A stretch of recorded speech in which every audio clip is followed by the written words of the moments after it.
नमस्कार, आप देख रहे हैं उत्तराखंड का विशेष बुलेटिन अपना उत्तराखंड और मैं हूं आपके साथ अंजू भाटी। चलिए बुलेटिन की शुरुआत करने से पहले जल्दी से नजर डालते हैं हेडलाइंस पर। राम मंदिर प्राण प्रतिष्ठा को लेकर हरिद्वार में दिखा उत्साह। विधायक आदेश चौहान प्राण प्रतिष्ठा यात्रा में हुए शामिल। 22 जनवरी को देश में मनाई जानी चाहिए दूसरी देव दीपावली। हरिद्वार में अवैध खनन पर प्रशासन की बड़ी कार्रवाई। 50 लाख रुपए से भी अधिक का लगाया जुर्माना। 2 दिन पहले भी खनन विभाग की संयुक्त टीम ने की कार्रवाई। जसपुर में चेयरमैन पद के दावेदारों की लंबी लिस्ट। प्रचार प्रसार फ्लैक्सी पोस्टरों से शहर को किया लपालप। दावेदारों ने बनाया चुनावी अखाड़ा। घने कोहरे ने दी दस्तक, लोग हुए परेशान। रेंग कर चल रही है गाड़ियां। मैदानी इलाकों में भी सर्दी का प्रकोप। गिरते तापमान ने लोगों की मुश्किलों को बढ़ा दिया। इस वक्त की अहम खबर सामने आ रही है। नए साल के जश्न को देखते हुए धामी सरकार हुई अलर्ट। धामी सरकार ने सुचारू रूप से ट्रैफिक और सुरक्षा व्यवस्था को लेकर उठाए ठोस कदम। इसके साथ ही दिल्ली मेट्रो ने भी लगाया प्रतिबंध। आज रात 9 बजे से लेकर राजीव चौक से बाहर निकल नहीं सकेंगे यात्री। नए साल की पूर्व संध्या पर भीड़ को कम करने के लिए उठाए ये कदम। सभी मेट्रो स्टेशन से नियमित मिलेगी मेट्रो सेवा। दिल्ली पुलिस ने सुचारू ट्रैफिक और सुरक्षा व्यवस्था को लेकर उठाए कई कदम। चाक चौबंद सुरक्षा बंदोबस्त रखने के दिए सख्त निर्देश। रुक करते हैं खबरों की ओर। अवैध खनन पर प्रशासन की टीम ने की बड़ी कार्रवाई। एसडीएम अजय वीर सिंह के नेतृत्व में खनन विभाग की टीम ने श्यामपुर क्षेत्र में 7 भंडारण, 3 स्क्रीनिंग प्लांट और क्रशर पर अवैध खनन में कार्रवाई करते हुए 50 लाख रुपए से भी अधिक का अर्थदंड लगाया है।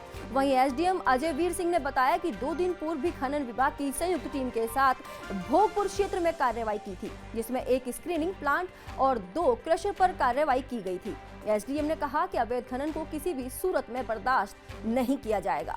आगे भी इस तरह कार्रवाई की जाएगी। कार्रवाई के दौरान खनन विभाग से मनीष, विवेक, सुष्मिता और संबंधित कानून को लेखपाल मौके पर उपस्थित रहे। आगामी 22 जनवरी को अयोध्या राम मंदिर में होने वाली प्राण प्रतिष्ठा को लेकर पूरा देश उत्साहित है। वहीं हरिद्वार में भी खासा उत्साह देखा जा रहा है।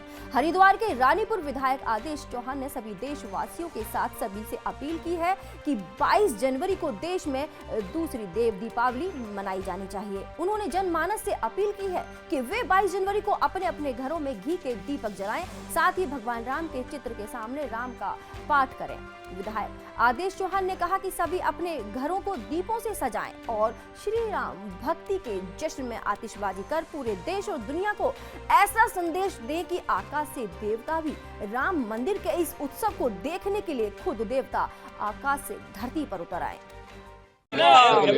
आज हमारे गांव बहादुराबाद के अंदर अयोध्या से जो पूजित होकर अक्षत आए हैं, उसको एक शोभा यात्रा के रूप में पूरे गांव वासियों ने उसका स्वागत किया और गांव के अंदर एक शोभा यात्रा निकालते हुए जन जागरण का काम हुआ है।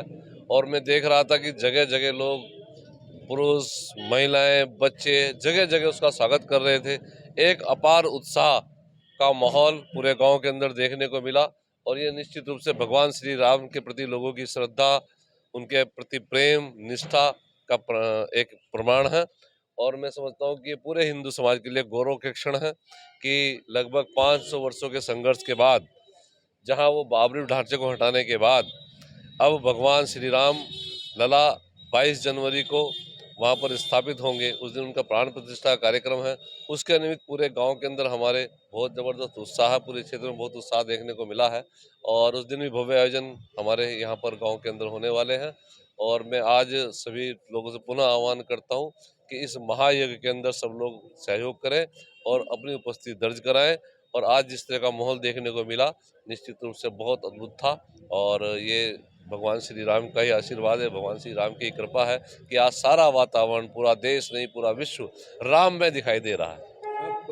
जगह जगह से महिलाएं, बच्चे, पुरुष सब लोग पुष्प वर्षा कर रहे थे, ताली बजा रहे थे, नारे लगा रहे थे, भगवान श्री राम के जयकारे बोल रहे थे। तो ऐसा वातावरण पूरे विश्व के अंदर आज है और ये भारत की बढ़ती हुई प्रतिष्ठा, हमारे जो संस्कृति है, धर्म है और इस पर हमारे यशस्वी प्रधानमंत्री नरेंद्र मोदी जी के आशीर्वाद से जो भव्य मंदिर अयोध्या में बन रहा है, ये उसका ही प्रताप दिखाई देता है।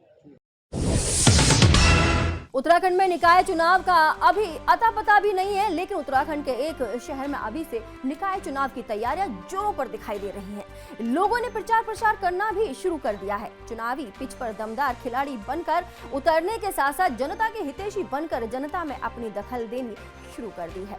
अनुमान लगाया जा रहा है कि पहले लोकसभा चुनाव होने के बाद ही उत्तराखंड में निकाय चुनाव होने हैं। उत्तराखंड के जनपद उधम सिंह नगर की नगर पालिका जसपुर में चेयरमैन पद के दावेदारों की तेजी देखकर सब दंग रह गए हैं। जसपुर शहर को अपने प्रचार प्रसार फ्लैक्सी पोस्टरों से लपालप कर दिया है। क्षेत्र को दावेदारों ने चुनावी अखाड़ा बनकर अभी से तैयार कर दिया है। दावेदारों पर पार्टी भरोसा करे या न करे, टिकट दे या न दे, लेकिन कुछ दावेदारों ने अपनी जीत का भी अभी से बिगुल बजाना शुरू कर दिया। जसपुर नगर पालिका के पूर्व चेयरमैन प्रतिनिधि हाजी राशिद हुसैन भी भारतीय जनता पार्टी से टिकट की मांग कर रहे हैं।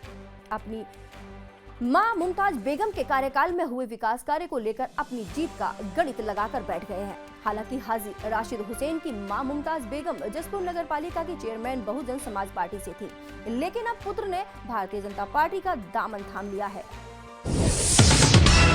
प्रदेश के पहाड़ी इलाकों के साथ साथ अब मैदानी इलाकों में भी सर्दी का प्रकोप देखने को मिल रहा है। हरिद्वार के शहरी और ग्रामीण क्षेत्रों में भी कोहरे ने दस्तक दे दी है। बढ़ती ठंड और गिरते तापमान ने लोगों की मुश्किलों को बढ़ा दिया है।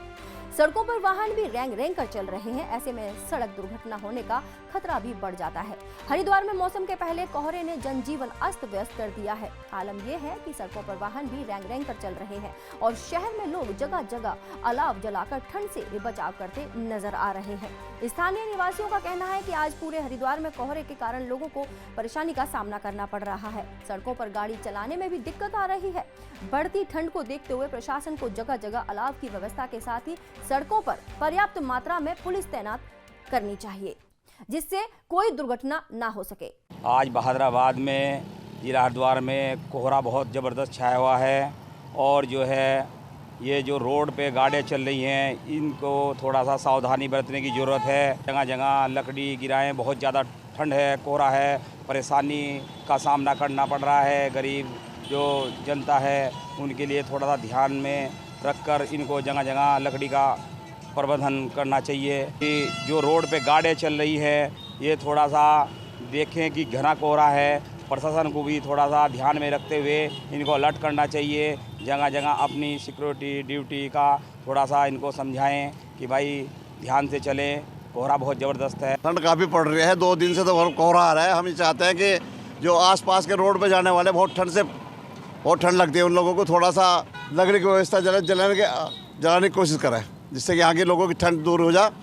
रोड पे चलने वाले जो आदमी हैं वो जाए ठीक तरह से चले, जिससे लोगों को कोई परेशानी ना हो और लोगों को ठंड भी ना लगे, जिससे कि अपना आओ का जाए इंतजाम, जिससे कि लकड़ी जलती रहे और लोग चेकते रहे और लोगों को कोई दिक्कत ना, किसी की महसूस ना होनी चाहिए। जल्दी साल 2024 की शुरुआत होने वाली है। सभी को इसका बेसब्री से इंतजार है। नया साल सभी के लिए खास होता है। इसी दौरान सभी अपने जीवन में कुछ नया करने की योजना बनाते हैं, साथ ही कई संकल्प भी लिए जाते हैं। नए साल को लेकर लोग बेहद उत्साहित हैं। इसके चलते कई जगहों पर भारी भीड़ जुटने के मद्देनजर उत्तराखंड सरकार ने सुचारू रूप से ट्रैफिक और सुरक्षा व्यवस्था को लेकर कई ठोस कदम उठाए हैं। आपको बता दें कि नए साल की पूर्व संध्या पर भीड़ को कम करने के लिए कदम उठाए गए हैं। अगर आप नया साल पहाड़ी वादियों में मनाने की सोच रहे हैं तो सोचकर उठाना है कदम, क्योंकि रास्ते और चप्पे चप्पे पर पुलिस की पैनी नजर रहने वाली है। सुरक्षा को ध्यान में रखते हुए चाक चौबंद पर जाम की स्थिति ना बने, इसको ध्यान में रखते हुए धामी सरकार ने सुचारू रूप से ट्रैफिक और सुरक्षा व्यवस्था को लेकर ठोस कदम उठाए। इसके साथ ही आपको बता दें कि राष्ट्रीय राजधानी दिल्ली सहित एनसीआर के शहर आज नए साल की पूर्व संध्या पर जश्न में डूबने के लिए तैयार है। दिल्ली की कई जगहों पर भारी भीड़ जुटने के मद्देनजर दिल्ली पुलिस ने सुचारू ट्रैफिक और सुरक्षा व्यवस्था को लेकर कई ठोस कदम उठाए हैं। इसी कड़ी में दिल्ली मेट्रो रेल निगम ने पुलिस अधिकारियों की सलाह पर यात्रियों के लिए एडवाइजरी जारी की है। इसके मुताबिक कनॉट प्लेस में भीड़ प्रबंधन को लेकर कई कदम उठाए जा रहे हैं। इसी के अंतर्गत आज 9 बजे से राजीव चौक मेट्रो स्टेशन से यात्रियों को बाहर निकलने की अनुमति नहीं होगी। इस बुलेटिन में फिलहाल इतना ही। देश दुनिया की खबरों को जानने के लिए जुड़े रहिए मेरे साथ। उत्तराखंड का विशेष बुलेटिन अपना उत्तराखंड। नमस्कार।